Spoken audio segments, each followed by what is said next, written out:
What happens when an entire industry agrees to lie? Hi there, I'm Chris with a K, and welcome back to This Week in Queer History, where we find hope-filled, inspirational, and strategic moments from queer history that we can use today. On May 30th, 1986, one of America's most influential fashion designers died at 46 years old. His company said it was encephalitis. The newspapers printed it, and an entire industry exhaled because nobody had to say the word AIDS. This is the story of Perry Ellis, and it's a story about what silence costs.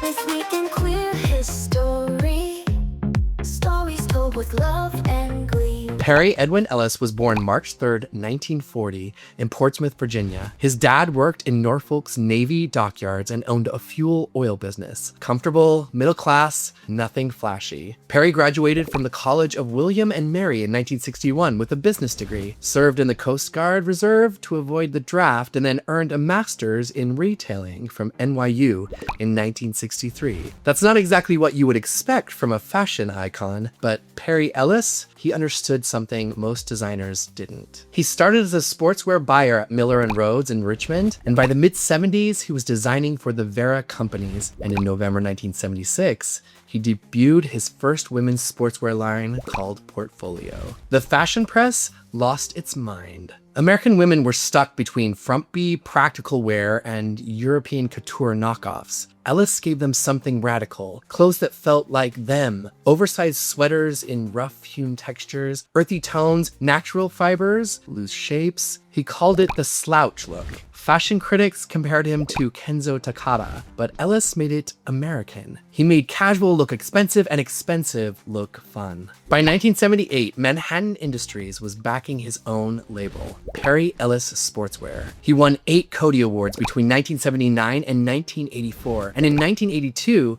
he won the CFDA's Designer of the Year. His wholesale revenues climbed from $60 million in the early 80s to $260 million in 1986. He was as big as Calvin Klein, as big as Ralph Lauren, and he believed, his words, that fashion dies when you take it too seriously.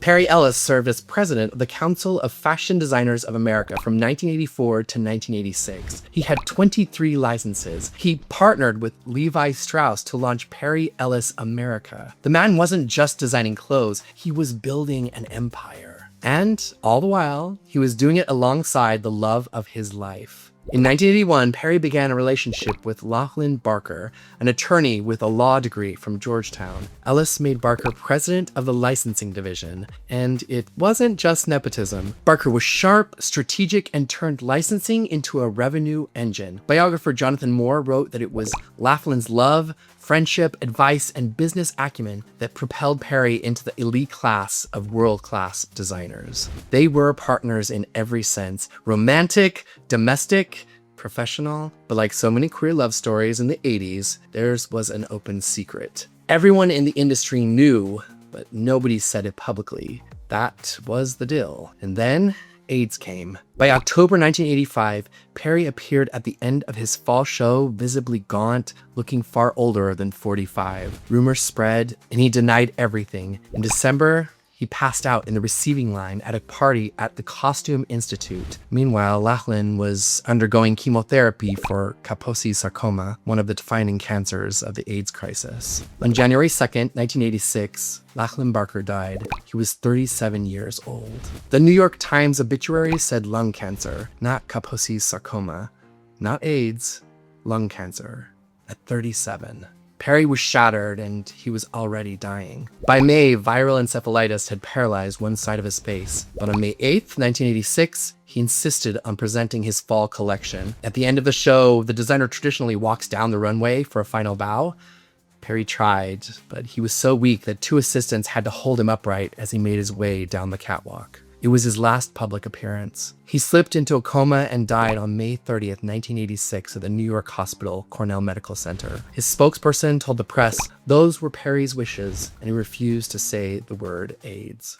And then the cover-up machine kicked into gear. Most major newspapers attributed his death solely to encephalitis. The New York Times mentioned neither AIDS nor Laughlin Barker's death 5 months earlier. A CDC spokesperson was quoted saying encephalitis wasn't one of the diseases that strikes AIDS patients, which was technically misleading because encephalitis was frequently caused by opportunistic infections in people with AIDS. It was one of the ways that AIDS killed you. It took until August 1986 for New York Magazine to publish Patricia Morris Rowe's investigation. She interviewed 52 people and had come to the conclusion that it seems likely that Ellis had died of AIDS. And it wasn't until 1993, 7 years later, that the Associated Press explicitly listed Perry Ellis among better-known AIDS victims. 7 years for a major outlet to print what everyone already knew.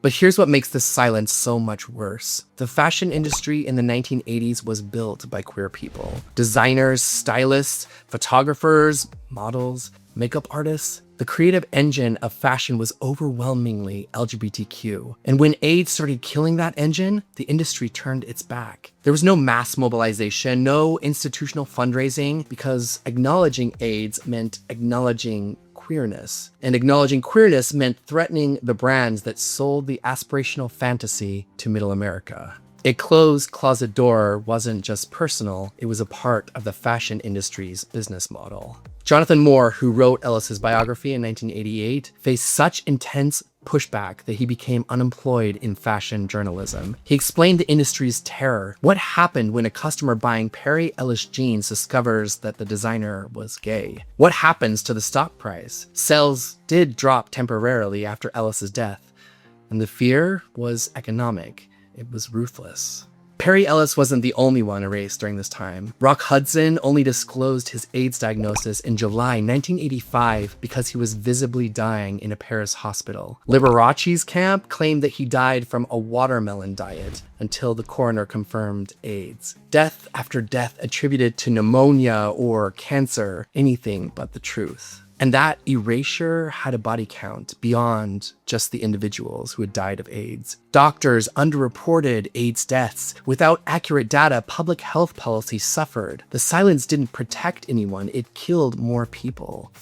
A huge thank you to the members that you see on screen right now. Your support makes this all possible, and it helps me keep digging through archives and sharing the queer history that inspires us. If you'd like to join them, there's a link up above and in the description down below. And if membership isn't in your budget right now, no worries. Subscribing and hitting the bell helps more than you know. Most of all, thank you for being here. As I was learning all of this, it hit me in a way that I wasn't expecting. I was a bit too young to live through the worst part of the AIDS crisis. I mean, I knew about it, but all I knew about Perry Ellis growing up was that it was really preppy, very upper class business, but comfortable. And I got hand-me-downs from my uncles, and I definitely wore them, and I had no idea what had been buried with that label. And I have to be honest here because I am torn about this whole thing. There's a part of me that believes so strongly in the right to keep your health private, that it's yours and no one has to know it. And Perry Ellis was a human being just like us, going through something that was really devastating. He had lost the love of his life and he was facing his own mortality. So who am I to say that he owed all of us or them at that time any disclosure of that? But on the other side, he was one of the most visible names in American fashion. The brand was mainstream. And if Perry Ellis, the person, not just the label, had been able to speak openly, I mean, imagine what that could have done. The attention at that time, the funding, the conversations that might have happened instead of the silence. And that's where there's an anger in me, because it wasn't just Perry choosing this privacy. It was an industry protecting its bottom line. Money. Companies were suppressing the truth to preserve profits.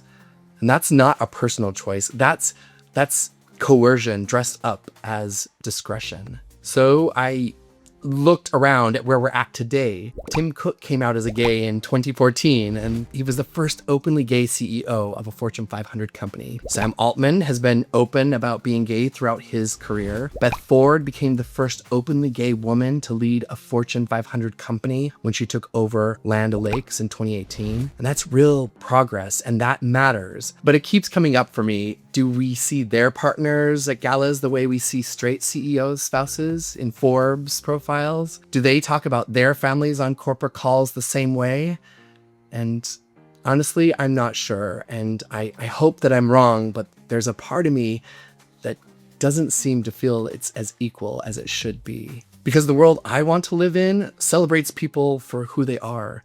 The diversity, the difference, those things make us stronger. And if we're still suppressing that for profits and optics, then we haven't learned what Perry Ellis's silence should have taught us. And his brand is still out there. You can buy Perry Ellis ties or pants at Macy's, but the company uses his name without telling his story. And that might be the final erasure, stripping away who he was from the empire he built. So here's what I want you to take away from all of this. Perry Ellis made American fashion look like America. He gave us the oversized boyfriend blazer, the chunky sweater, and the idea that fashion should be joyful. He loved deeply, lost everything, and then the world couldn't even let him be mourned honestly. And we can't change what happened in 1986, but we can refuse to repeat it. We can name our people, we can tell our stories, and we can demand that visibility isn't just a rainbow logo in June, but a year-round, full-throated, unapologetic celebration of who we are. I'd love to hear your thoughts on this one. Please drop a comment below and let me know how this story hits you. And if you want to go deeper and have some more fun queer history, check out this video that's popping up right over here.